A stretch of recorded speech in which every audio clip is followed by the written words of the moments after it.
Hello ladies and gentlemen, it's the Historical Gamer once again, and today I'm going to be playing part 8 of my Commander the Great War series.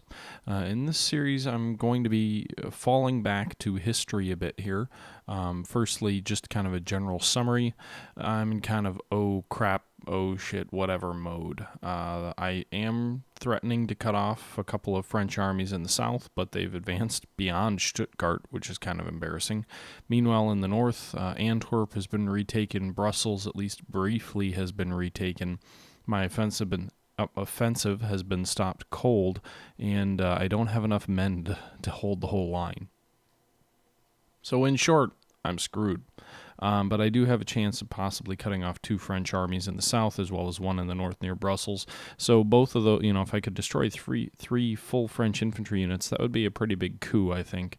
And definitely maybe not worth all the trouble that this has brought me, but definitely a good thing to be able to say I've done. Now, the one thing that I didn't realize initially, and one reason that I am a little bit delayed in dealing with Brussels, is I didn't realize at the time that if you hold a capital city, you're in supply perpetually, which I think is absolutely ridiculous and is one of the biggest things about the game that annoys me. I don't care if a city's producing supplies. It needs raw materials in order to make supplies.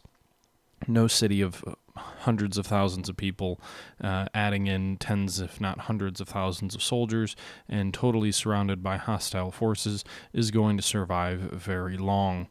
But anyway, that's not the point of this video. This video is going to be delving back into more of a historical topic nature. I'm going to try and mix a little bit of discussion in with the game while I also do the history bit. I know the first 2 episodes I did like this were a little bit more just history lecture almost like, and then the third one, the last one, was just a little bit of more kind of review of what was going on, and now this one I kind of want to merge the two. So without further ado, let's go ahead and get into my my topic. And you might be wondering what that is. Well, this is going to be kind of a longer series about World War I. So I do think that this is going to be something that I seemingly progress through the war slowly. And where I'm going next with this, I've already talked about kind of the decline in relations between Britain and Germany. I don't think I really need to talk a whole lot about the relationship between France and Germany because, real briefly, I'll summarize it. In 1870, Germany went to war with France. Napoleon III, who I believe was a nephew of Napoleon I, who was Napoleon Bonaparte, was the ruler of France at the time. And basically, Bismarck goaded the French into going to war. And Bismarck intended, as part of his realpolitik approach, intended entirely to use that war as a way to unify hundreds of German principalities from a loose confederation into a single nation. That succeeded. The war was successful, and Germany became an empire. Germany also took territory from France and levied a huge penalty, huge financial penalty against France, which France quickly paid off and immediately began swearing they would get revenge. So there you have it. France wants revenge for 1870. French have been fighting the Germans in one way or another for hundreds of years, and they're arch enemies throughout history. So that's why the French and Germans don't get along. We already talked about why the British don't get along. The Russians are a little bit more complex. Essentially, they were allied to the Germans. There's no great hatred between the Prussians and Russians, although they had certainly fought many times. But let's say it's more of the fact that Germany supported their ally Austria-Hungary, who had numerous territorial disputes and disagreements with the treatments of the Serbs in Eastern Europe, and Austria kind of viewed Eastern Europe as its own domain, while the Russians viewed Eastern Europe, especially the Slavic countries like Serbia, as their children almost, and naturally there was a bit of a disruption between the two. There was also the matter of Germany supporting the Ottoman Empire, who the Russians for hundreds of years had wanted their capital city of Constantinople, which today is known as Istanbul. So there you have it. Turkey wanted revenge on Russia for various defeats and losses, etc., and also viewed the war as a way to kind of help maybe stabilize their empire, which had been stagnating and struggling for a while. The Germans viewed the French as their arch rivals, essentially, and they viewed the need to defeat the French first, and I'll go on to that in a second. The Russians were protecting the Slavics, who were under attack by the Austrians, and you've got a whole big mess of everyone fighting everyone because they're all allied to people who are fighting other people. So there is the situation at the start of the World War. But what about the plans? How did the war begin? What were the plans in early war? What were the strategies coming into the war?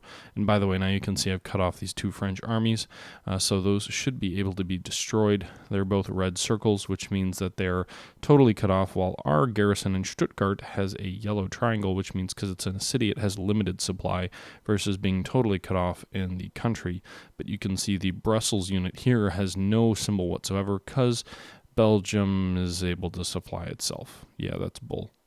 But anyway, so I wanted to talk kind of about the early stages on the Western Front as I destroy that French unit successfully, thankfully. I wanted to talk about the initial phases of the war because I've already mentioned it briefly as we destroy that second French unit. I've already mentioned it briefly, but the German plan was called the Schlieffen Plan. And essentially what it called for was a dramatic right hook, if you will, swinging the vast majority of the German army through Belgium and then through the northern French coast. As he said it, let the man on the farthest right of the line brush the English Channel with his sleeve, a massive envelopment, actually, without a doubt, the most grandest of flanking and envelopment maneuvers in history, with over, I believe, 1.5 million German soldiers partaking in that right wing, which swept through Belgium. So that was von Schlieffen's plan. It was carried out by General von Moltke the Younger, who was a nephew of Moltke the Older, who was the German field marshal at the Battle of Sedan in 1870, who defeated the French. But that was the gist of the German strategy, essentially. Get around the French army, get around their main forts, and defeat them in a dramatic battle in which the German army is able to gain the advantage in terms of terrain, etc., etc. So that was the plan, anyway. Now, again, I've already talked a little bit about the plan, so I'm not going to go into tons of detail, but I think that's important to discuss briefly because the French had their own plan, and I don't think it gets talked about enough. French military doctrine initially, as of 1870, was firmly on the defensive. The theory was Germany is stronger, they have a bigger population, they're more industrialized, they will beat us in any war, and therefore what we need to do is we need to create this fortification system along the border, which will funnel German troops around it into narrow corridors where the French army can meet the Germans and defeat them in battle. Basically, defensive strategy all around. And the French, however, leading up to World War I, changed their strategies dramatically. Part of them being on the defensive initially was also the terrain in which the Germans had taken from the French in 1870, Alsace-Lorraine, permanently put France at a disadvantage and required France to more or less be on the defensive. However, in the late 1800s, that entire mentality began to change. There were a few reasons for it. One of them was this just growing sense of fatigue with the idea of why must we always essentially be the losers? Why must we always be on the defensive? If that day ever comes, we want to be able to make sure that we're victorious and drive the Germans back, not simply sit on our hands and wait for the Germans to come to us. And the French adopted the mold of the offensive army and the mentality which surrounded that entire offensive mindset was called Elan Vital. And I'm sure I'm butchering the pronunciation to any of you French speakers. I'm sorry, I've never spoken French before, so I don't have a clue how I should be pronouncing that. But roughly translated, it was the concept of idea with a sword. Which was adopted by French military personnel in the late 19th century. This entire concept was essentially attack at all costs. And it was this idea of this unconquering will, or unconquerable will. Essentially, the French had to rationalize with themselves, how are we going to beat a nation that's bigger, stronger, and more well-equipped than us? Well, we've got to have something, and the answer was our soldiers. We have to have better soldiers. Our soldiers have to have better morale. They have to be convinced in the cause, in the victory. There was almost the sense of anything that we put our minds to, we can do it. And that's kind of the concept of Elaine Vital. It's not military tactics. It's not saying, well, we need to get on the enemy flank and do this, we need to do that.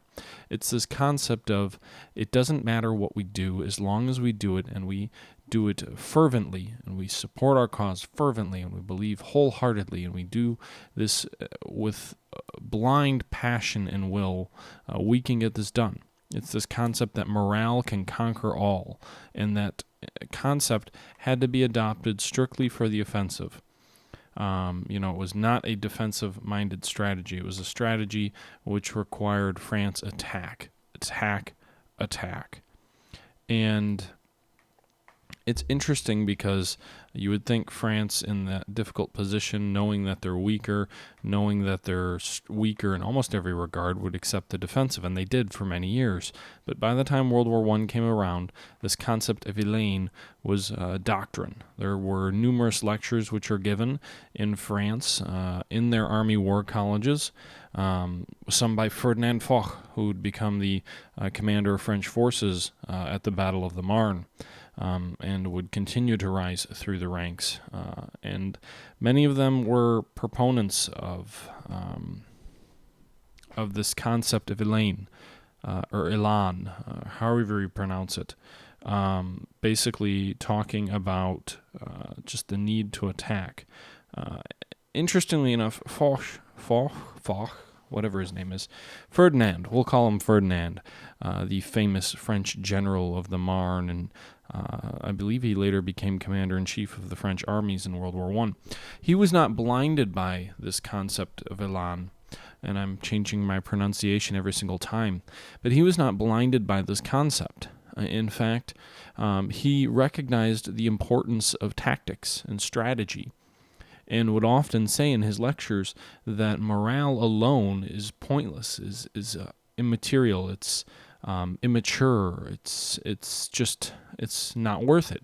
You have to have both the tactics and the elan, which makes a lot of sense. You can have the best morale in the world and the most committed soldiers in the world, and the best trained soldiers in the world, but if you don't have good tactics, if you don't follow good doctrine, then it doesn't mean anything.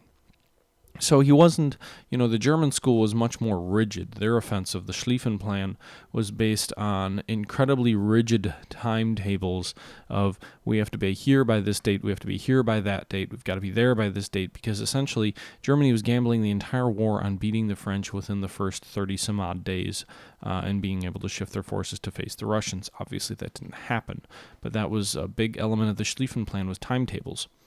Foch, however, didn't subscribe to the idea of highly scripted battles.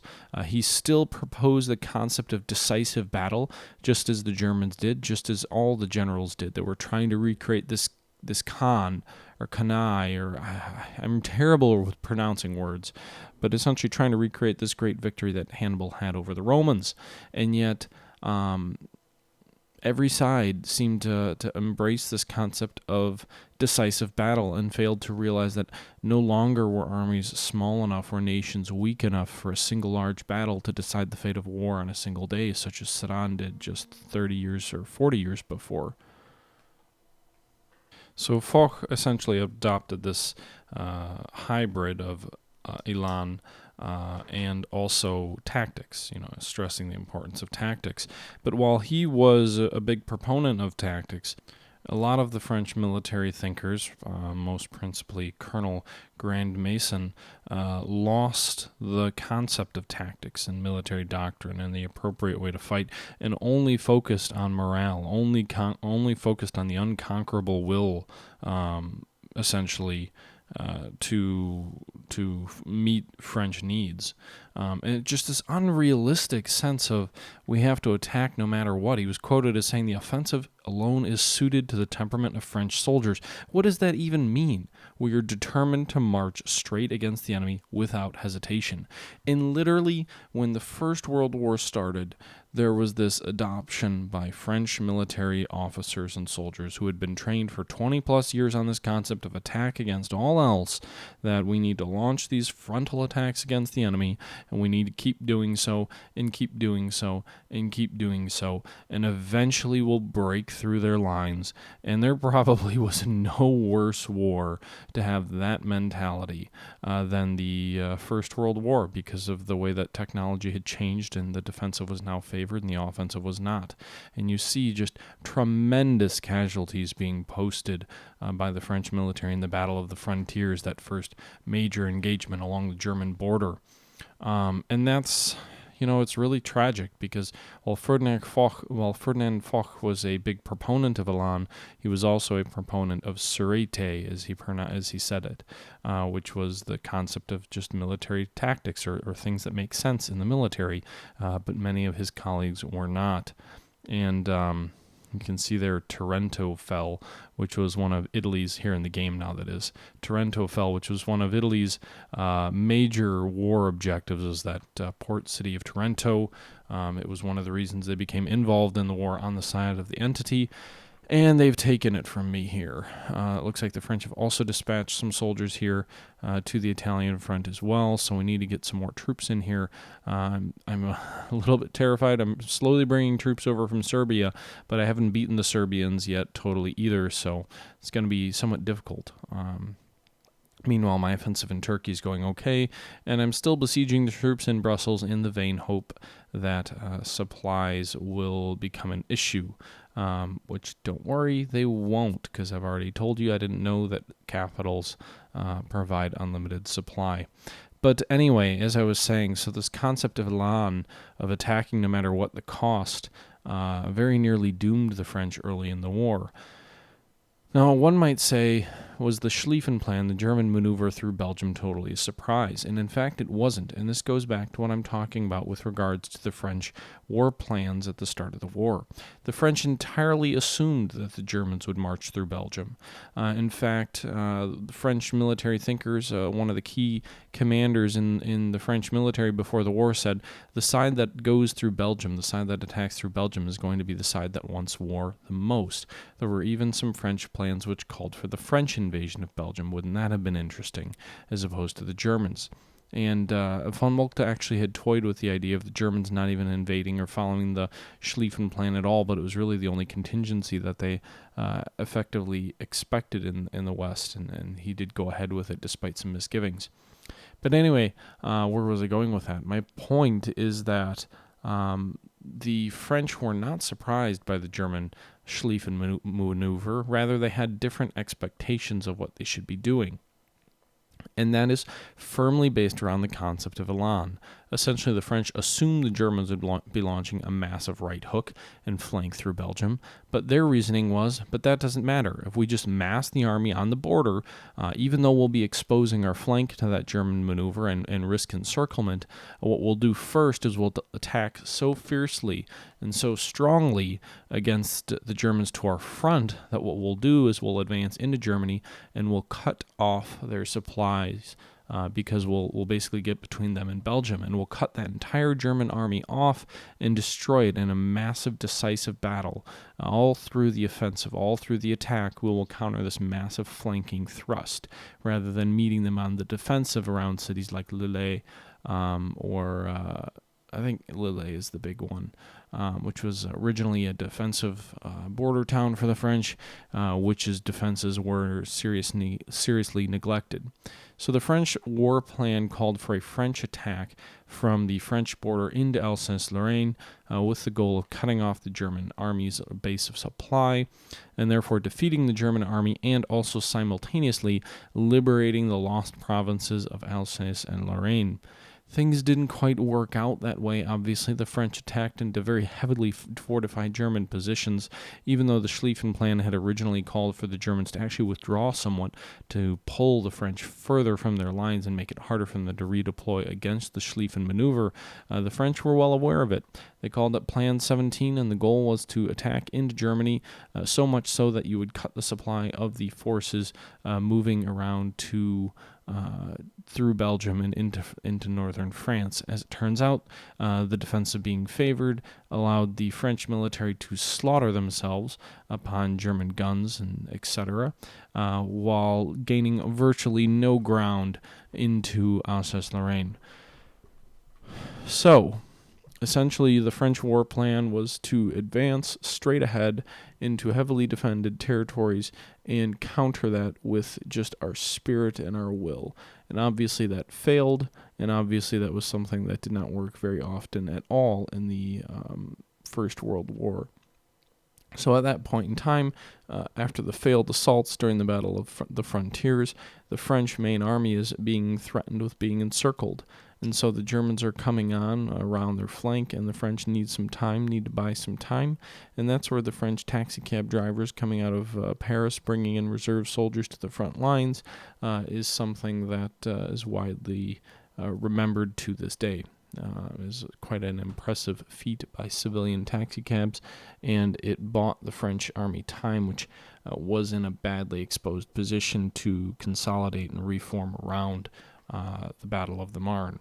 So that's kind of a real brief overview of the French war plan, was to launch a frontal attack, retake Alsace-Lorraine, and cut off the German forces moving through Belgium.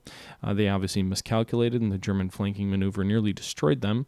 Fortunately for France, that didn't end up happening. Unfortunately for the millions of soldiers involved, that failure of a decisive battle on both sides meant that the war would continue for many more years.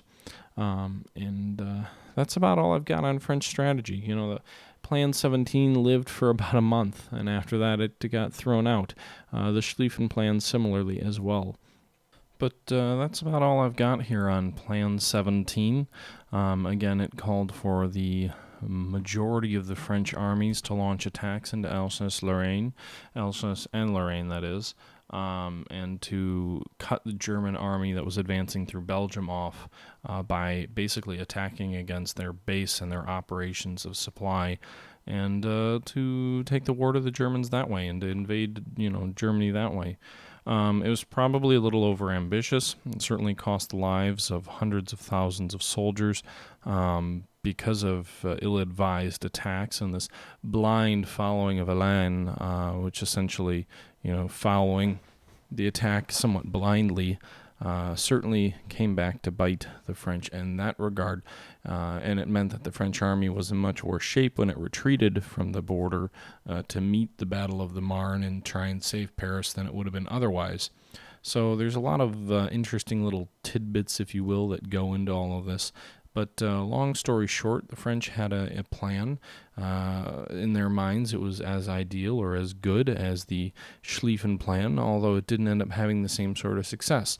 The changes in tactics and strategy meant that this was not something that was feasible, especially when you consider the German cities that they were attacking were in many cases heavily fortified. So in the end of the day, the attacks failed to bring about any significant success. And ended up not playing a big role in the French ability to slow the Germans down eventually. That had much more to do about the Marne later. Although Elan was on display during the Battle of the Marne, as there were several situations in which the French would have been well advised to retreat, but did not. However, the discussion around the Battle of the Marne is actually a discussion for another time.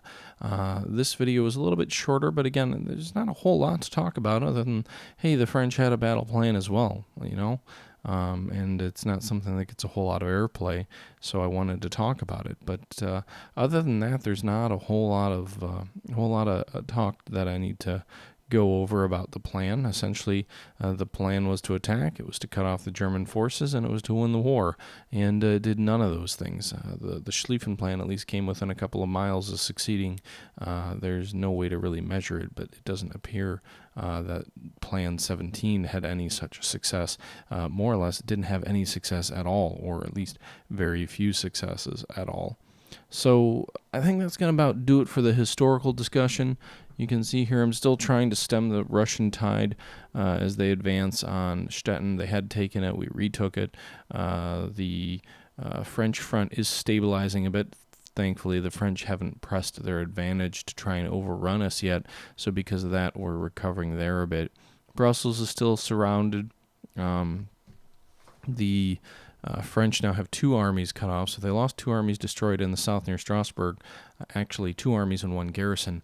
Now they've got 2 armies cut off here in the north, so certainly a big advantage if we can destroy it. But again, because of that stupid rule allowing armies in capitals to not have supply issues, those guys are still fighting on, and maybe for a little bit longer. But if we destroy these units, I think we've got a legitimate impact on France, who, like I said, they lost.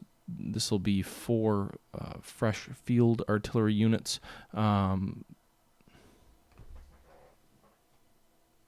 And I'm sorry, I didn't mean to say field artillery units. I meant to say this would be 4 fresh infantry units, full-size infantry units to be destroyed.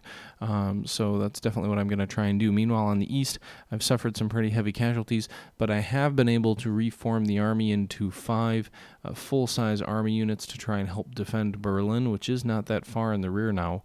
And then in Italy, we've looks like the Italians haven't gone too aggressive. They've retaken Trieste or Trento, key city in Italian culture, and one of the reasons that they went to war with the Central Powers was to gain that city back. Well, they've taken it. Other than that, however, that line hasn't moved much. I am bringing some reinforcements in. Hopefully, we can certainly stabilize the front. If not, if we can't stabilize the front, at the very least, we will